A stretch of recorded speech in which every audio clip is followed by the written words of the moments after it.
бар, сондай дәрігерлер, может, тебе уже пора привыкнуть, что ты на диализе, хватит, наверное, думать про пересадку. Это уже моя жизнь такая была, сондықтан өте ауыр болды не болса да, бірақ та сол күн қайталанбаса екен деп ойлаймын. Шешенің жылылығын, махаббатын, тәрбиесін көрмегенмін, бірақ Құдайға шүкір, я считаю, что я очень хорошо воспитана. Балалық шағым махаббатқа толы болды деп айта алмаймын. Ал қазір моя самая главная мечта — это выйти замуж. Мысалы, донорлар шаршайды. Мен папамды 7 жыл сүйредім ғой, шаршайды арасында. Болды, не получится, может, хватит деген сөздерді естілдім.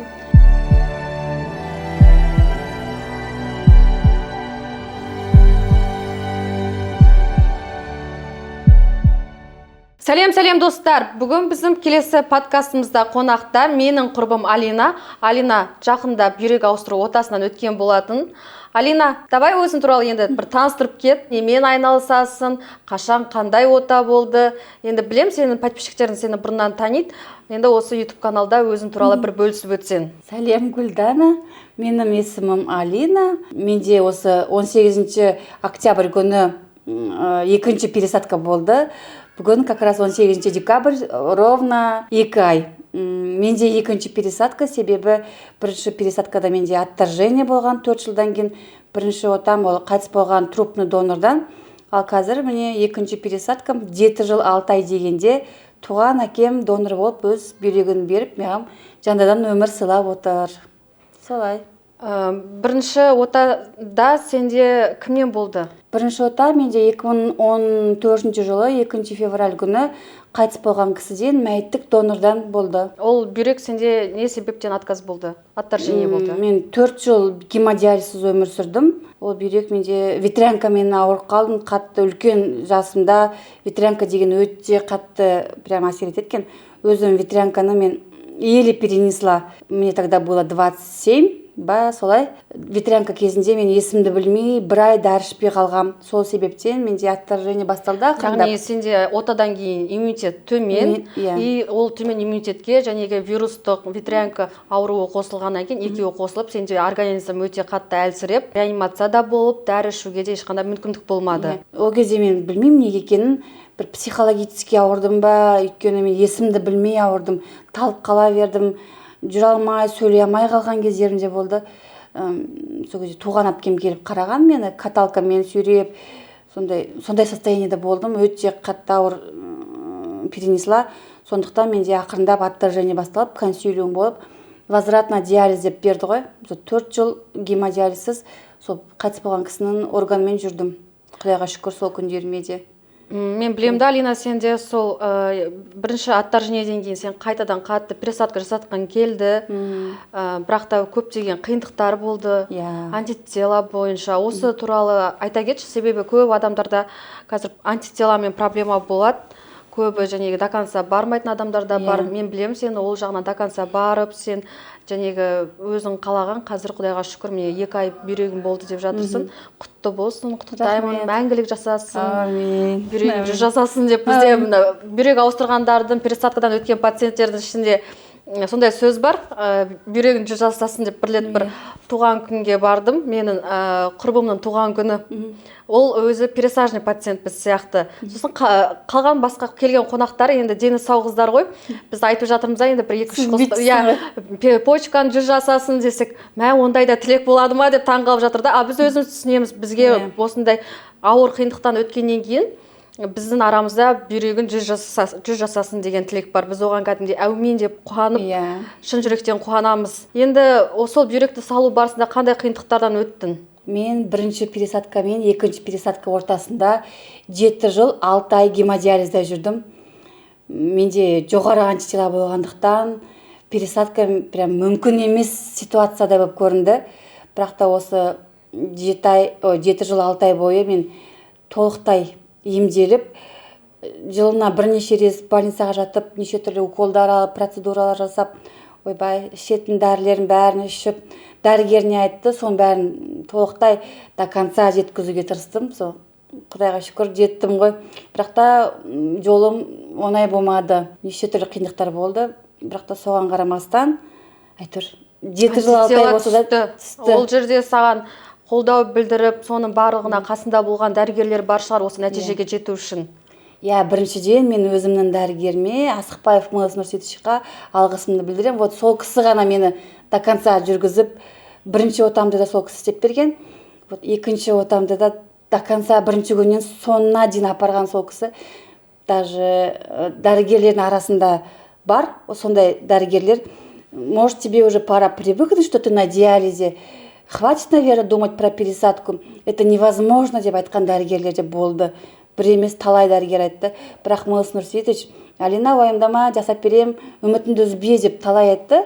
Сол себепті сол кісінің қолдауымен, үмітімен, көмегінің арқасында осы күнге жеттім деп ойлаймын. Осы жолда жәнегі Мелс Нұрсейітовичтің саған берген мотивациясы, қолдауының арқасында жеттім дейсің ғой. Сен өзің диализ туралы не айтатын едің? Қандай қиындықтар бар соншалықты біздің неге пациенттер пересадкаға асығады? Не үшін қатты пересадка почка жасатқысы келеді? Енді біреулер, дені сау адамдар ойлауы мүмкін ғой, аппарат бар ғой, сол аппаратпен неге өмір сүріп жүре бермейді деп. Осы жерде бір диализдің қиындықтары туралы айтшы. Диализ деген, мысалы, мен қазір білемін, уже 2 пересадка артта қалды. Мен білемін, что диализ это уже неотъемлемая часть моей жизни. Что она уже навсегда в моей жизни. Мысалы, никто не застрахован. Мысалы, Құдай сақтасын, но эта почка тоже может отторгнуться. Бірақ та сол аппараттың арқасында өміріміз ұзарып жүрді ғой, оған да рахмет. Бірақ та диализ өте ауыр процедура. Ол кезде сразу бірінші топ мүгедектігім беріледі. Ондай болмаса бермеуші еді ғой. Бірінші группа инвалидность беріледі. Сосын менде кіші дәрет мүлде 7 жыл 6 ай болмады. Содан кейін жоғары давление, құсасын, отек, ойбай, неше түрлі, Құдай сақтай гөр, қолымда фистула, әлі күнге үшін жұмыс жасап тұр. Даже көрсетуге ұялам. Вот так вот покажу, какая она огромная, стала за 7 лет. Неше түрлі қиындықтар болды. Бірақ та диализ аппараты барына да Құдайға шүкір. Бірақ та сол аппараттан елдің бәрі жетіп шықса екен деген нем бар. Барлық диализде жүрген пациенттер. Өйткені диализ деген өте ауыр процедура, жоғары давление все время, мочи нету, ты не можешь выпить глоток воды, потому что сен білесің, сен қазір ішсең, сынып, моча шықпайды, тек қана денеңе тарайды, и диализға барған кезде ғана ол сол аппаратпен тазаланып шығады. Сондықтан конечно, айтқым келмейді десе де, бірақ та енді это уже моя жизнь такая была. Сондықтан өте ауыр болды не болса да. Есіме әрқашан есімде, ұмытпадым, бірақ та сол күн қайталанбаса екен деп ойлаймын. Алина, енді сен осындай батыр қыз екенді баршамыз білеміз да. Рахмет. Қалай диализге түстің, отторжение болды, қайтадан диализ, қайтадан пересадка. Мен сені бұл жағынан емес, жалпы мотивация ретінде көрем. Бала кезінен өзің барлығын үйреніп, өзің жүрген қызсың. Сен енді өзің туралы айтып өтші осы орайда. Давай. Бала Алина қандай болды? Бала Алина, менде счастливое детство болды деп айта алмаймын. Мен кішкентай кезімнен росла без матери, да. Анасыз, анам болмады. Ешкімден жасырмаймын, ұялмаймын да. Папам мен мамам в разводе, мамамызбен өмір бақи араласпағанбыз. Шешенің жылылығын, махаббатын, тәрбиесін көрмегенмін. Бірақ Құдайға шүкір, я считаю, что я очень хорошо воспитана. Өйткені папамның туған әпкесі тәрбиеледі, өзімнің апам, папам, мамасы тәрбиеледі. Анасыз өсті деп өзімді кем санамаймын. Себебі мен үйдің тірлігіне де, басқа шаруаға да өте пысықпын, өте мықтымын, оны мен білемін. Бірақ та анамыз болмағандықтан кішкене бір бақытсыз деп те айта алмаймын. Кішкене минуста өмір болды. Қиын заманда туылғанбыз ғой, 92 жылы. Сондықтан балалық шағым махаббатқа толы болды деп айта алмаймын. Папамыз ішті, неше түрлі өмір көрдік қой. Ішті де, жұмыссыз да болды. Соның бәрін көріп өскен қызбын ғой. Алина, сен нағыз батыр қызсың. Сен туғалы мысалға осылай жәнегі анам мені қалдырып кетті деп жатырсың. Ол да бір енді өте үлкен стресс деп, травма деп ойлаймын. одан кейін енді жасөспірім шаққа жеттім деген кезде, универ бітірген кезде, сенің бүйрегің отказ берді, сосын Алланың сыйы болар, саған сол жәнегі трупной донордан почка салынды, бірақ та олдан кейін де қанша қиындық көрдің, реанимация, ветрянка, жәнегі өте көп қиындықтар болды ғой. Енді ол бүйрек сол себептен сенде отторжение болды, одан кейін қайтадан 7 жыл диализ, антителамен алысу, процедуралар, ал қазір қайтадан пересадка почка жасалынды, әкең саған бір бүйрегін берді, ол кісі жасы ұзақ болуын тілеймін. Барлық донорларға осы орайда алғысымды білдіремін. Біздің барлық пересадкадан өткен пациенттерге, өмір сыйлаған донорларға мың алғыс. Енді Алина, осы айтып өткен қиындықтың бәрін сен басынан өткердің. Енді мінекей операция өткенде бүгін 2 ай өтті. Жарты жылдан кейін білем, бізде пациенттерге жұмыс жасауға болады. Ары қарай өміріңді өзің қалай елестетесің, өзің қалай армандайсың, қандай мақсаттарың бар, енді қандай жоспарың бар, соны айтшы маған. Мысалы, мен осы жылға дейін 7 жыл 6 ай диализде жүрдім дедім ғой. Мен ең басты, самая главная мечта, цель это была пересадка именно папамнан. Мен басқа адамды донор ретінде де ешқандай варианттар қарастырмадым. Тек қана папамнан, және де тек қана Астанада, тек қана осы Мыс университетте. Ол болмаса, Қазақстан бойынша, басқа мемлекетте емес, тек қана Қазақстан деп қана армандадым. Ең басты мақсатым сол болды. Ал қазір моя самая главная мечта это выйти замуж за человека, который меня любит и которого я буду любить, и андай. Менің қазір главный арманым замуж выйти. Қазір сенің жасың 92 жыл қаншада? Жасымды ұмытып қалдым деп қалдым да, 33-темін ба? Білмеймін, солай шығар. 30-дан астым деші, 30-дан асып барамын дейсің ғой. Енді әрине 30-дан асқан кез келген қыз баланың арманы өзінің жарын табу, жалпы кез келген қыз баланың арманы өзінің жарын табу ғой, қасында қолдау болатын. Сондықтан мен саған тілеймін, енді өзің жарыңды тап, бақытты әйел, бақытты ана болуыңды тілеймін. Сен тек қана бақытты болу үшін жаралғансың. Так что басқа пациенттерге мен ойлаймын, сенің өмірің мотивация, осындай қиын жолдан өткенін. Сондықтан алға тоқтама, сен мықтысың. Рахмет, Гүлдана. Диализде жүрген, пересадканы армандап жүрген пациенттер өте көп, білесің өзінде. Қазірдің өзінде бізде 4000-нан астам адам жәнегі мәйіттік донор бойынша кезекте тұр. Бұл нақты официально жазылған ақпарат, бірақ та ол кезекте тұрмаған адамдар да бар екенін білеміз ғой. Енді соншама адамдарға сен өзің қандай мотивация, қандай тілек беретін едің? Мысалы, диализда жүрген, немесе осы трансплантацияны армандап жүрген әрбір пациентке мен тоқтамаңдар деп айтқым келеді. Самое главное идти до конца. Бастаған мақсаттарыңызды соңына дейін жеткізіңіздер. Ең бастысы позитив, әрқашанда күліп, әрқашанда өздеріңіздің осылай ауырып жатқан ситуацияңызды қабылдау білу керек деп ойлаймын. Өйткені мен мысалы 7 жыл жүрсем де диализда ешқашанда өзімді бір кем санамағанмын. Я всегда наравне с нормальными людьми мысалы.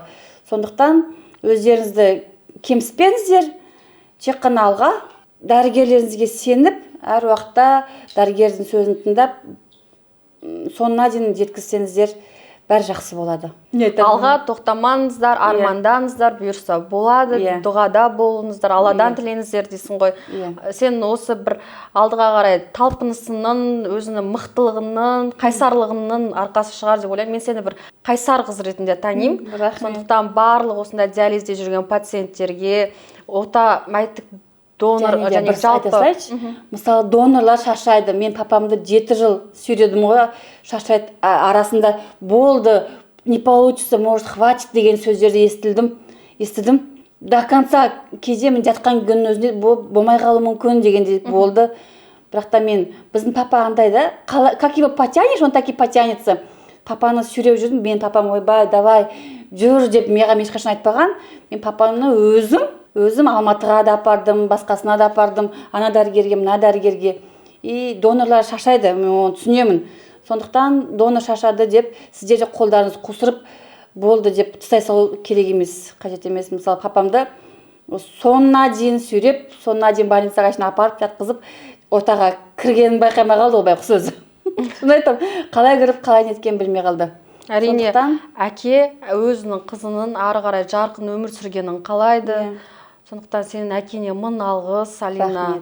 Папамның жасы 60-та, айтпақтай, жас кісі емес, сондықтан да 67-ге шейін донор бола алады, любой дені сау, состояниесі жақсы адам. Мысалы, папам менің 60-та болды, 60 жасында маған бір бүйрегін бер. Құдайға шүкір, сен бүгін көрдің ғой, қалы жақсы, шапқылап жүр. Хотя 2 ай өтсе де. Өз тамағын өзі ішіп, өз ыдысын өзі жуып. Айтпаш. Өте керемет кісі, әкесі. Аман болыңдар, бүйрегін жүз жасасын деп маған да тілегін білдіріп. Рахмет. Енді кейбір адамдар бар ғой, өз баласына да бүйрегін бермейтін, мысалы, ондай да бар, ондайды да көріп жатырмыз. Енді ешкімді кінәламаймыз, но бірақ та осындай әкеден айналып кету керек деп ойлаймын. Ол кісіге рахмет, саған осылай өмір сыйлап жатқанына.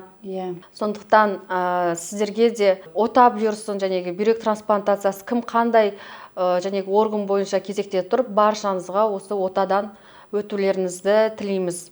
Алдағы уақытта осындай біздің кейіпкерлермен подкасттар түсірілетін болады. Сондықтан біздің каналға тіркеліп, подписация етіп, лайк басып қойыңыздар. Комментарий жазып қойыңыздар, міндетті түрде оқып сіздерге жауап беретін боламыз. Келесі кездескенше аман сау болыңыздар.